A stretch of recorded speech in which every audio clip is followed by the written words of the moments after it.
बिस्मिल्लाहिर्रहमानिर्रहीम, अस्सलाम वालेकुम, वेलकम बैक टू उत्साम्स बायोलॉजी। डियर स्टूडेंट्स, आज हम चैप्टर नंबर 9 का नेक्स्ट पोर्शन जो है ट्रैक्योफाइट्स उसको स्टार्ट करने जा रहे हैं। इससे प्रीवियस लेक्चर्स के अंदर हमने ट्रैक्योफाइटा यानी कि ब्रायोफाइट्स के बारे में पढ़ा था और उन प्रीवियस लेक्चर्स में सबसे जो हम कहते हैं कि पहली क्लास थी या जो सब डिवीजन थी उसकी हमने उसको पढ़ा था, दैट वाज हेपेटिकॉप्सिडा, देन ब्रायोप्सिडा और देन एंथोसिरोप्सिडा।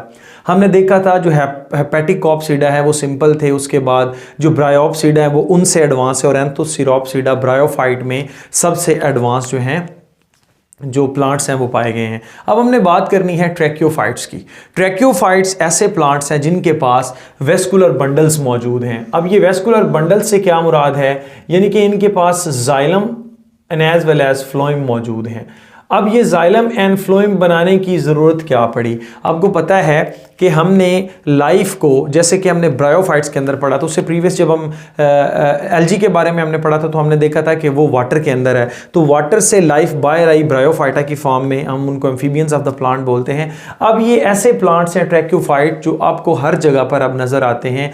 वो आपको सहरा में भी नज़र आते हैं, उसके साथ साथ मीजोफाइट भी हैं और उसके साथ साथ आपको ये हाइड्रोफाइट की फॉर्म में भी नज़र आते हैं। यानी कि सारे इन्वायरमेंट के अंदर आपको अब ट्रैक्योफाइट्स ही मोस्टली नज़र आते हैं। तो ट्रैक्योफाइट्स के अंदर कौन कौन सी ऐसी एडेप्टेशंस आई, इन्होंने अपने अंदर कौन कौन सी चेंजेस की कि ये सक्सेसिव प्लांट हो गए ऑन द लैंड, यानी कि लैंड पर अभी जिनका राज है वो कौन से हैं, आप कहते हैं ट्रैक्योफाइट्स हैं। तो सबसे पहले हम इनके एडवांसमेंट के बारे में बात करते हैं। इन्होंने सबसे पहला काम क्या किया, इन्होंने डिफरेंशिएशन की।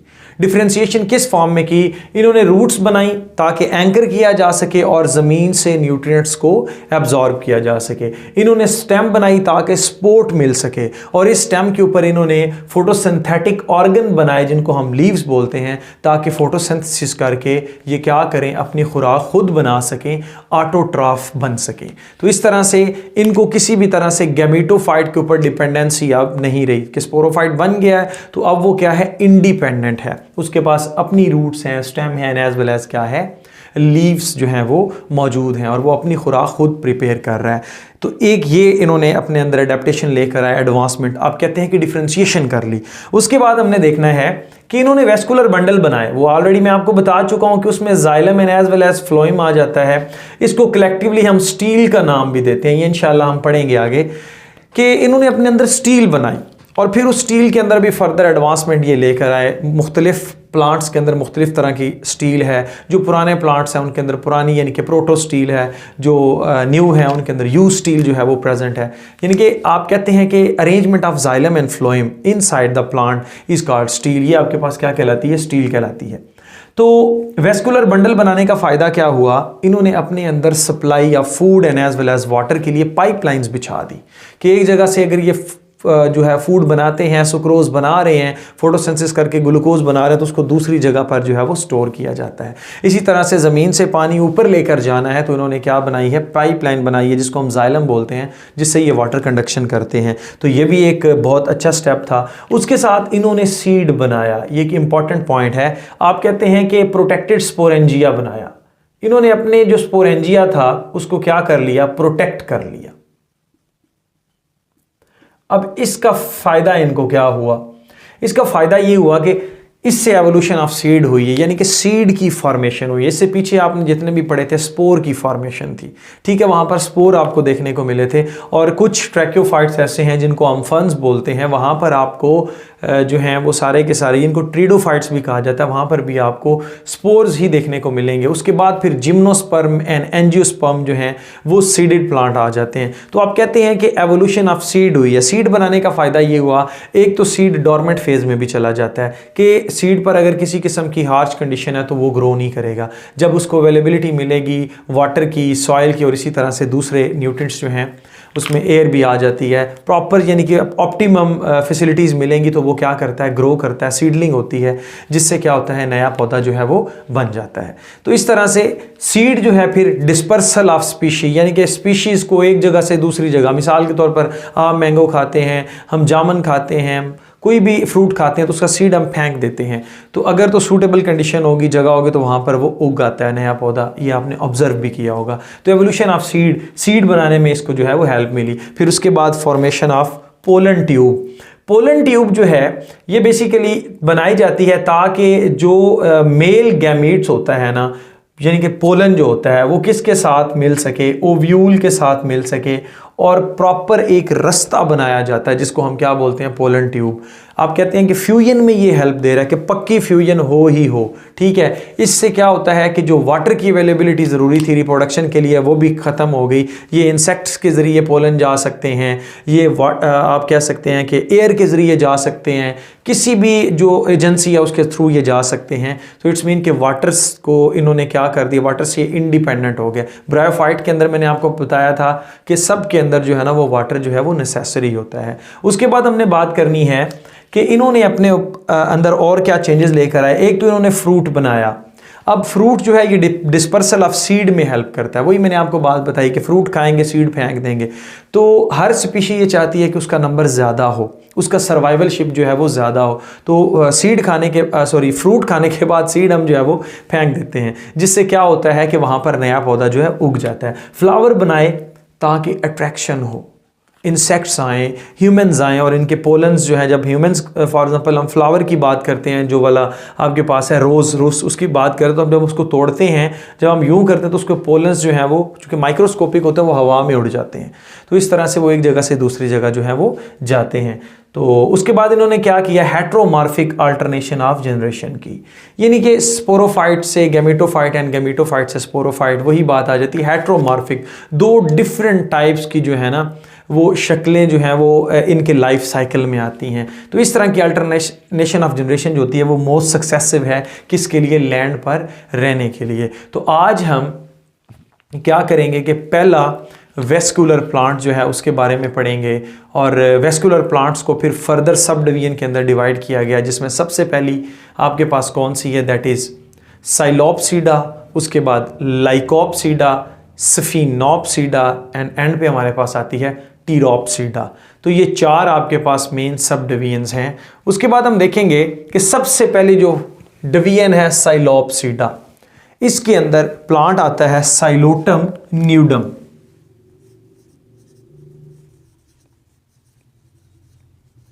अब देखें साइलोटम न्यूडम, साइलोटम बेसिकली कहाँ से है ये, क्योंकि बिलोंग करता है साइलोप्सीडा से, सिलोफाइट हैं ये, तो इसी वजह से इसकी जो जीनस है उसको हम साइलोटम बोलते हैं। और न्यूडम इसलिए क्योंकि इस पर किसी किस्म के लीव्स हमें देखने को नहीं मिलते। अब इस प्लांट के हम कैरेक्टर देखते हैं।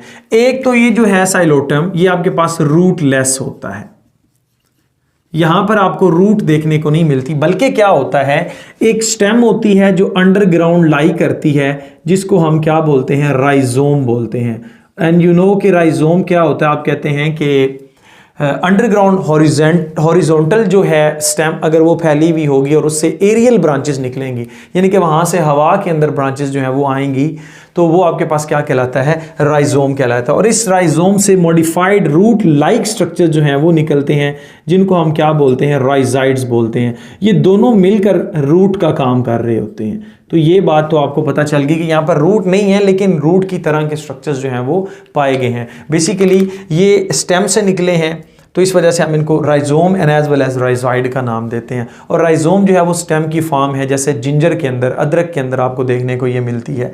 उसके बाद हम बात करते हैं कि ये जो इसका स्पोरोफाइट है ये किस तरह से है। ये डाइकोटमसली अरेंज्ड है। यहाँ पर आपको डाइकोटमस,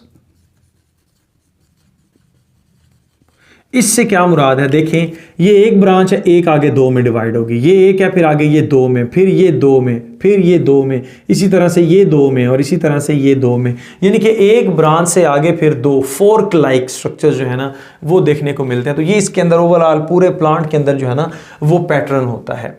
उसके बाद हम देखेंगे कि इसके अंदर इन्होंने क्या किया, ये जो अपनी स्टेम है इसको फोटोसिंथेटिक कर लिया।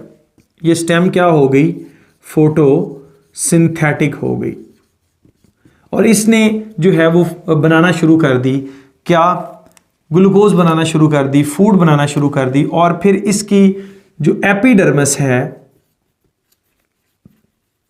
उसके अंदर आपको स्टोमेटा देखने को मिले।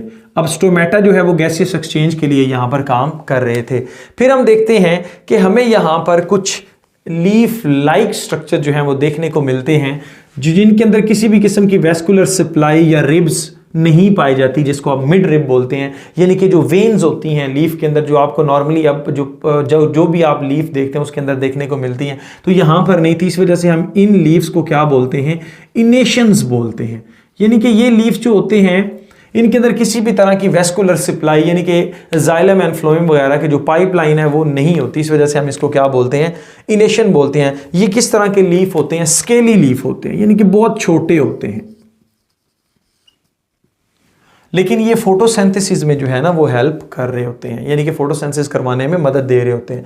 यहाँ से आप कह सकते हैं कि एवोल्यूशन ऑफ लीफ हुई थी, कि लीफ जो थे इसी से बने हैं, कि यही आप समझ लें कि उनके लिए प्राइमोडिया का काम कर रहा है। यानी कि इसी से ये आप ऐसे समझ लें कि जो लीफ बनना है ये उसका क्या है, एंसेस्टर है, और लीफ इसका क्या है, डिसेंडेंट है। मॉडिफिकेशंस आनी है आने वाली स्पीशीज़ के अंदर।